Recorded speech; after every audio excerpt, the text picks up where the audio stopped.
جو بھی بندہ خیبر پختونخوا کا امن خراب کرے گا خیبر پختونخوا کی پولیس ان کو نہیں چھوڑے گی، اور اس پر جو ہے میں اپنی خیبر پختونخوا کی پولیس کا ساتھ دوں گا۔ بہت دردناک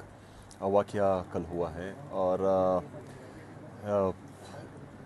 ٹھیک ہے ہم جو ہیں مسلسل قربانیاں دے رہے ہیں، تو اس کا مطلب یہ نہیں کہ کوئی بھی پالیسی جو اس سے پہلے بنتی تھی اس پالیسی کا ہم پھر ایک دفعہ پھر حصہ بنیں گے۔ جس طرح کہ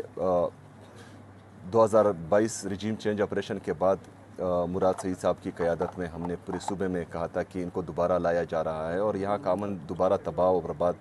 کیا جا رہا ہے، اور ہم ایسی کسی پالیسی کا حصہ نہیں بنیں گے اور نہ کسی کو جو ہے یہاں پر تجربہ کرنے دیں گے۔ تو یہ ابھی ہم دیکھ رہے ہیں، ابھی جہاں پر میں بیٹھا ہوں تو یہ 4 بہنوں کا ایک اکلوتا بھائی تھا، اور ایک بہن کی کل شادی تھی، تو وہ بیچارہ ابھی شہید ہو گیا اس میں۔ ان کے لواحقین بھی یہاں بیٹھے ہیں۔ صوبائی حکومت تو جتنے بھی ہمارے شہداء اور زخمی ہیں ان کے ساتھ کھڑی ہے، اور میں آج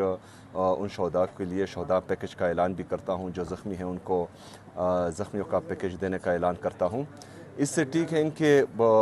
جو درد ہیں وہ کم نہیں ہوں گے، نہ ان پیسوں سے جو ہے وہ لوگ واپس آئیں گے،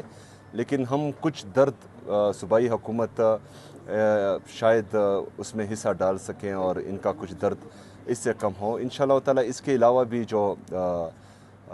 4 بہنیں وہ میری بھی بہنیں ہیں، تو ان کی تمام تر جتنی بھی اخراجات ہوں گے انشاءاللہ تعالی صوبائی حکومت ان کو پے کرے گی، چاہے ان کا سبق ہو یا جس طرح کی شادی ہو، تو اس میں جو ہے اپنا حصہ ادا کرے گی۔ تو بہرحال جو پالیسی ساز ہیں، جو منصوبہ ساز ہیں، ان کو میں یہ کہتا ہوں کہ آپ تو پالیسی بنا لیتے ہیں،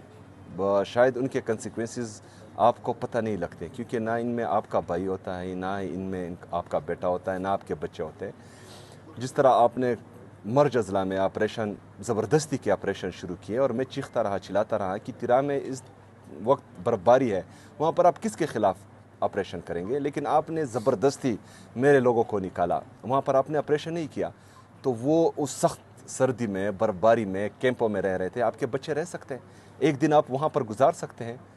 پرائے بچے ہیں نا، میرے پختون کے بچے ہیں، آپ لوگوں کو ان کی کوئی فکر ہی نہیں ہے۔ لیکن بہرحال کب تک ہم یہ رونا روئیں گے؟ میں آج تیسری دفعہ کہہ رہا ہوں کہ پالیسی وہی چلے گی جو صوبائی حکومت خیبر پختونخوا بنائے گی، کوئی بھی بند کمروں کی پالیسی خیبر پختونخوا میں نہیں چلے گی۔ 22 سال سے آپ مسلسل جو ہیں بندوق کی نوک پر یہ مسئلہ حل کرنے کی کوشش کریں، لیکن یہاں پر امن نہیں آ رہا۔ میں نے پالیسی دی ہیں، جو پالیسی میں دے رہا ہوں 100 دن میں اس کی گارنٹی میں دیتا ہوں کہ انشاءاللہ تعالی خیبر پختونخوا میں امن ہوگا، لیکن اس میں آپ کی نیت ہی ضروری ہے، کیونکہ پیچھے آپ کے جو سورسز ہیں جن کو آپ گڈ اور بیڈ میں آپ لوگوں نے تقسیم کیا ہوا ہے، یہ نہیں چلے گا۔ جو بھی میرے صوبے کا امن خراب کرے گا وہ دہشت گرد ہوگا، چاہے وہ آپ کا سورس ہو، چاہے وہ گڈ ہو، چاہے وہ بیڈ ہو۔ جو بھی بندہ خیبر پختونخوا کا امن خراب کرے گا خیبر پختونخوا کی پولیس ان کو نہیں چھوڑے گی، اور اس پر جو ہے میں اپنی خیبر پختونخوا کی پولیس کا ساتھ دوں گا۔ پالیسی بدلو، ہمیں امن کی ضرورت ہے، امن ہوگی تو ترقی ہوگی، امن ہوگا تو خوشحالی آئے گی، امن ہوگا تو پاکستان ترقی کرے گا، اور یہاں پر آگ لگانے سے پورا پاکستان اس کی تپش محسوس کرے گا۔ کوئی بھی بندہ اگر یہ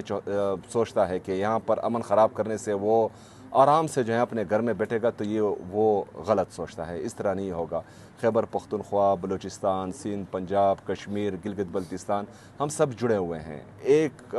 ہم ایک باڈی کے پارٹس ہیں، ایک کو بھی تکلیف ہوگی تو اس کا درد پورا پاکستان محسوس کرے گا۔ تو برائے مہربانی اپنی پالیسیز بدلیں، اس پر سوچیں۔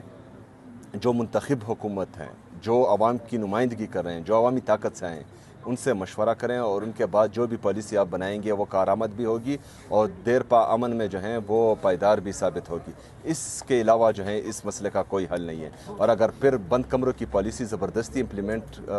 کوئی کرنا چاہے تو ہم اس ہر پالیسی سے بغاوت کریں گے انشاءاللہ۔